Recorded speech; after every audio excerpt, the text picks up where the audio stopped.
ذكر هازم اللذات الموت أو كما قال عليه الصلاة والسلام অধ্যকার চরাতরা দারুল উলুম হাফিজিয়া নুরানি মাদ্রাসার বার্ষিক মাহফিলের সম্মানিত সভাপতি সাহেব, উপস্থিত দিনদার ইমানদার পরহেজগার দিনী ভাইরা, পর্দার অন্তরালের মা ভগ্নীগণ, সর্বপ্রথম শুকরিয়া আদায় করি মহান মাবুদের দরবারে, যিনি ভালোবেসে মেহেরবানি করে জান্নাতের বাগানে আপনাকে আমাকে আসার এবং বসার তৌফিক দিয়েছেন। এজন্য সকলে বলি আলহামদুলিল্লাহ। আজকের এই মাহফিল আল্লাহ তাআলা যদি কবুল করেন, আমাদের নাজাতের জরিয়া হয়ে যেতে পারে, বলি সুবহানাল্লাহ। আমি খুব সংক্ষেপে দু একটি কথা বলবো, মানে বয়ান না, আপনাদের সাথে আলোচনা করবো। আপনারা আমার খুবই আপনজন। আপনারা কি ভাবেন, কি মনে করেন আমি জানি না। আমি চরাতরা নপাড়ার প্রত্যেকটি মানুষকে আমার আপনজন, প্রিয়জন মনে করি। আমি যদিও ঢাকায় থাকি, চরাতরা নপাড়াবাসীর সাথে আমার হৃদয়ের একটা সম্পর্ক। এই যে একটু আগে যে দৃশ্যটা আপনারা দেখলেন, নিষ্পাপ চারজন ছাত্রকে পাগড়ি পরানো হলো, তারা কোরআনে হাফেজ হয়েছে। আপনাদের ভালো লাগে না এই বিষয়টা? এটা চরাতরা নপাড়ার মানুষের জন্য এটা গর্বের বিষয়। এবং এই বাচ্চারা কঠিন ময়দানে হাসরের দিনে আমাদের নাজাতের মাধ্যম হবে, বলি সুবহানাল্লাহ। ভালোবাসবেন মাদ্রাসার ছাত্রদেরকে, ভালো আচরণ করবেন। ভাই, বন্ধু, ভাতিজা, ভাইনা, যার যে সম্পর্ক না হোক, রাস্তায় দেখা হবে, ভালো আচরণ। কিছু খাওয়াইতে না পারি, দুইটা টাকা না দিতে পারি, ভালোবাসা দেব অন্তরের, লাভ কি? তাদের সাথে খারাপ আচরণ করলে তারও একটা ব্যাড এফেক্ট আছে, ভালো আচরণ করলে তারও একটা ফলাফল আছে। মাদ্রাসার হুজুর ছাত্রকে ফজরের নামাজ পড়ার পরে যায় দেখতেছে ঘুমাইতেছে। এটা তো ভালো লাগার বিষয় নাকি বলেন? ভালো লাগার বিষয়। ভালোভাবে বলতে পারতো, সে একটু রাগারাগি করছে, একটু তিরস্কার করছে, বলছে যে তোমাদের থেকে অনেক পরে ঘুমাইলাম, সবার আগে উঠে তাহাজ্জুদ পড়ে ইমাম সাহেবকে ডাকলাম, মুয়াজ্জিন সাহেবকে ডাকলাম, জামাতে নামাজ আদায় করলাম, তোমরা পরে আগে ঘুমাইয়াও জামাতে কেন শরীক হইতে পারো নাই?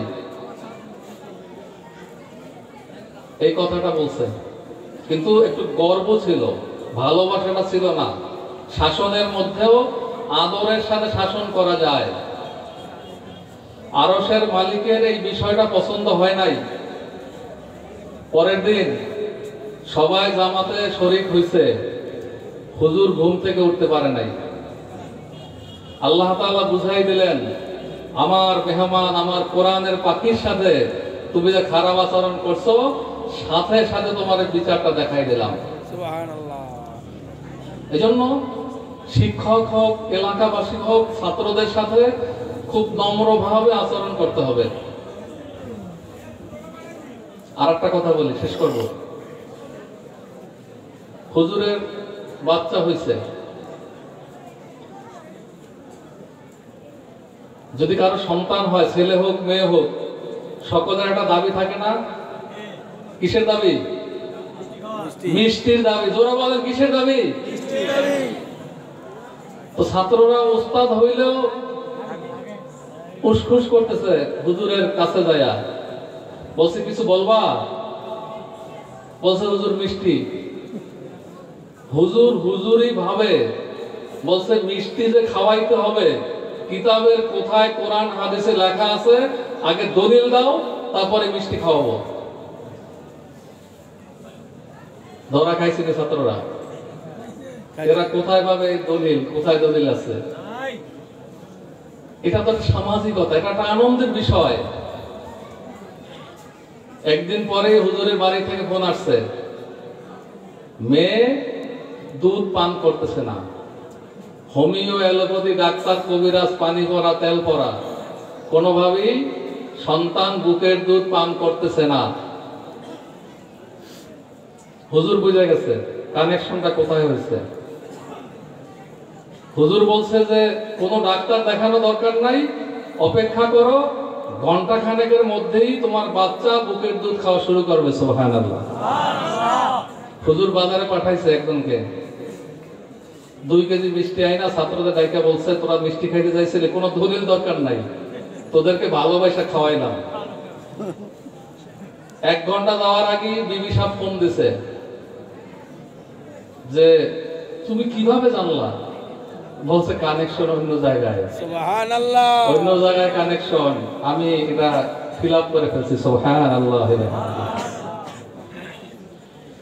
এই মাদ্রাসার প্রতিষ্ঠা লগ্নে আমাদের একটাই উদ্দেশ্য ছিল, আপনারা যারা এখানে বয়োজ্যেষ্ঠ আছেন জানেন, আমার এক মুরব্বী পাশে বসা আছে, আপনারা জানেন চরাত্রা নপরা 2টা দল। এটা আমি ফ্র্যাঙ্কলি বলি, ভাইজান মনে করবে জানি না, চাচার এক দল ছিল, ভাতিজার এক দল। কিন্তু আমি সামনে বলি, হলফ করে বলি, মাদ্রাসা করার ক্ষেত্রে চাচা ভাতিজার কোনো দল ছিল না। সুবহানাল্লাহ।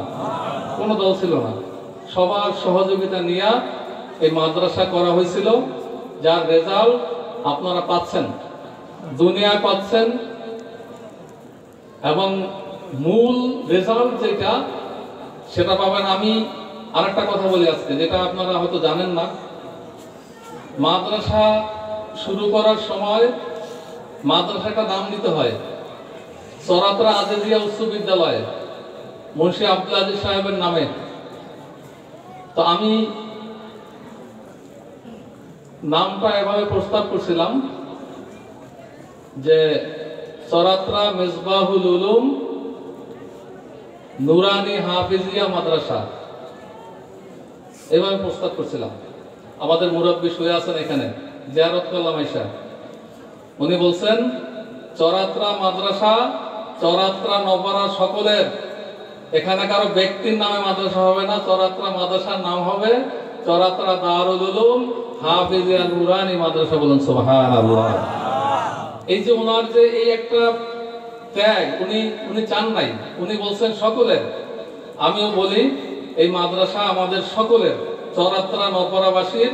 এবং কতটুকুন ফায়দা আমাদের জন্য হবে, একজন আলেম, একজন তলেবে ইলম যখন রাস্তা থেকে হেঁটে যায়, রহমতের ফেরেশতারা তাদের পাখা বিছায় দেয়। সুবহানাল্লাহ। এবং যখন কোনো আলেম বা তলেবে ইলম যখন রাস্তা থেকে হাঁটে, আসমান এবং জমিনের মধ্যে, মানফিস সামাওয়াতি ওয়া মানফিল আরদ, আসমান এবং জমিনের মধ্যে যত মাখলুক আছে তাদের মাগফিরাতের জন্য দোয়া করে। সুবহানাল্লাহ। এবং যে এলাকা থেকে যাচ্ছে ওই এলাকাবাসীর জন্য দোয়া করে। সুবহানাল্লাহ। শুধু এতটুকুই না, সাগরের মাছ, নদীর মাছ, পুকুরের মাছ, ডোবার মাছ পর্যন্ত তার মাগফিরাতের জন্য দোয়া করে, তার কল্যাণের জন্য দোয়া করে। এবং গর্তের পিপিলিকা পর্যন্ত ওই আলেমের জন্য দোয়া করে। তো যাদের আমরা পাগড়ি পরাইছি এরা নিষ্পাপ কিনা বলেন? নাবালক শিশু। এরকম এখানে যারা পরে শত শত ছাত্র আছে, ছাত্রী আছে, সকলে দোয়া করবেন তাদের জন্য। আর বিশেষ করে এই মাদ্রাসার জন্য যাদের অবদান, চরাত্রা নপাড়ার মধ্যে যে সমস্ত মুরাব্বিয়ানে কেরাম, যে সমস্ত মুরদেগানে কেরাম শায়িত আছে, আল্লাহ তাআলা যেন এই মাদ্রাসার ওসিলায় সকলের কবর আযাব কিয়ামত পর্যন্ত মাফ করে দেয়। সকলে বলি আমিন। সকলের কবরগুলিকে আল্লাহ তাআলা জান্নাতুম মিন রিয়াদিল জান্নাহ হিসেবে কবুল করুক, সকলে বলি আমিন। দোয়া করবেন যারা মাদ্রাসার সাথে এখন সংশ্লিষ্ট, যারা সংস্রব রাখে, যারা খোঁজ খবর রাখে, আপনারা যারা রাখেন, আল্লাহ তাআলা সবাইকে এই মাদ্রাসার ওসিলায় দুনিয়া এবং উখরুবি জিন্দেগির মধ্যে আল্লাহ তাআলা ভরপুর কামিয়াবি দান করুন, সকলে বলি আমিন।